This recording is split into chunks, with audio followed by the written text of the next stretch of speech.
اللہ والوں کی زندگی بھی سمبولک ہوتی ہے اور ان کی موت بھی سمبولک ہوتی ہے۔ وہ جیتے بھی بڑے کاز کے ساتھ ہیں اور وہ مرتے بھی کسی بڑے مقصد کو لے کر ہیں۔ ایک ایسا ہی واقعہ گزشتہ دنوں سعودی عرب کے اخبارات میں چھپا، پوری دنیا کے جتنے بھی عرب اخبارات میں ہیں سب میں یہ خبر آئی۔ جامع مسجد الفریان جو ریاض میں واقع ہے، وہاں کے مؤذن اور معلم کے حوالے سے، جن کا نام الشیخ محمد قاسم جعفری بتلایا گیا ہے، وہ وہاں پر اذان بھی دیتے تھے اور قرآن پاک کی تعلیم بھی دیتے تھے، اور نصف صدی سے زیادہ انہوں نے وہاں پر قرآن پاک پڑھایا اور لاکھوں بچوں کو قرآن پاک کا حافظ بنایا، کسی کو ناظرہ پڑھایا، کسی کو تفسیر پڑھائی، کسی کو اس کا مفہوم سمجھایا، یعنی نصف صدی سے زائد قرآن پاک کی بھی خدمت کی اور ساتھ ہی ساتھ مسجد کی بھی خدمت کی۔ سفر حضر میں وہ قرآن پاک پڑھتے ہوئے نظر آتے تھے، ہر وقت ان کی زبان پر قرآن پاک کی تلاوت رہتی تھی۔ گزشتہ دنوں وہ بیمار ہوئے اور انہیں ہاسپٹل لے جایا گیا۔ سعودی عرب میں ان کا لقب تھا معلم القرآن، یعنی قرآن کی تعلیم دینے والے۔ 90 سال کی عمر میں جب یہ ہاسپٹل پہنچے، چند روز ہاسپٹل میں رہے اور وہاں کے ڈاکٹرز نے کہا کہ ہمارے تئیں ان کی زندگی پوری ہو گئی ہے۔ اہل خانہ انہیں گھر لے آئے۔ گھر لے آنے کے بعد اہل خانہ نے کچھ نوٹ کیا کہ نیم بے ہوشی کی حالت میں وہ کچھ پڑھتے رہتے ہیں۔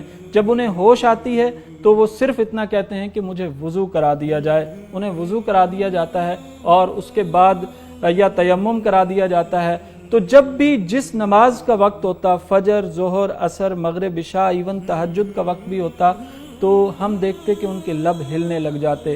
وہ اللہ اکبر کہتے، وہ سمیع اللہ لمن حمدہ کہتے، وہ سبحان ربی العظیم کہتے، وہ سبحان ربی الاعلیٰ کہتے، وہ الحمدللہ پڑھتے، وہ قل هو اللہ احد پڑھتے۔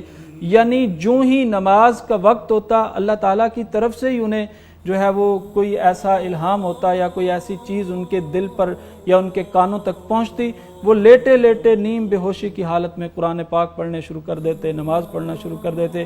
ایک ویڈیو ان کے کسی رشتہ دار نے اپلوڈ کی، پوری دنیا تک پہنچی، ہم نے سنی، ہم تک آئی، اور میں آپ کو دکھانا چاہتا ہوں کہ دیکھیے کہ اللہ والوں کی زندگی کیسے ہوتی ہے۔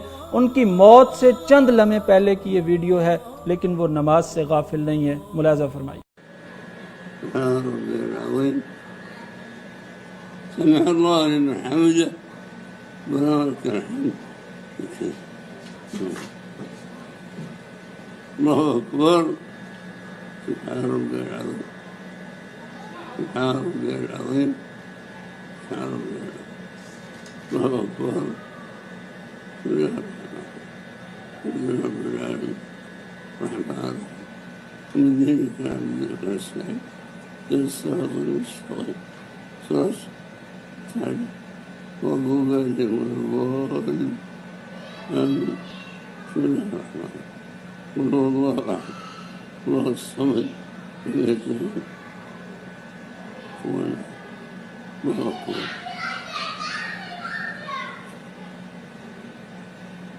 سمع الله لمن حمده۔ زندگی کا جو سفر ہوتا ہے نا، آخری لمحہ اس کا فیصلہ کرتا ہے کہ آپ نے سفر کیسا طے کیا ہے اور آپ کی زندگی کے مقاصد کیا تھے، اور آپ کس طرح سے زندگی کے میدان میں کیا کیا عمل کر کے آئے ہیں، وہ سب انسان کے سامنے آ جاتا ہے۔ اور رسالت مآب صلی اللہ علیہ وسلم کی وہ حدیث بھی کہ انما الاعمال بالخواتیم، جو زندگی کے آخری لمحے ہوتے ہیں، جب سانس کی ڈور ٹوٹ رہی ہوتی ہے، اس وقت کی جو آدمی کی کیفیت ہوتی ہے وہ بتلا رہی ہوتی ہے کہ سارا سفر کتنا تھا، کیسا تھا اور کیا کر کے آیا ہے۔ وہ کسی نے کہہ بھی رکھا ہے نا کہ نزا کی آخری ہچکی کو ذرا غور سے سن، زندگی بھر کا خلاصہ اسی آواز میں ہے۔ اور ان شیخ کی وفات پر ایک عربی اسکالر نے لکھا کہ تلک النجوم المضیئہ، یہ ہیں وہ روشن ستارے، اذا غابت غابت معہما اطمینان القلب، جب یہ ستارے غائب ہو جاتے ہیں تو دلوں کا سکون بھی اٹھ جاتا ہے۔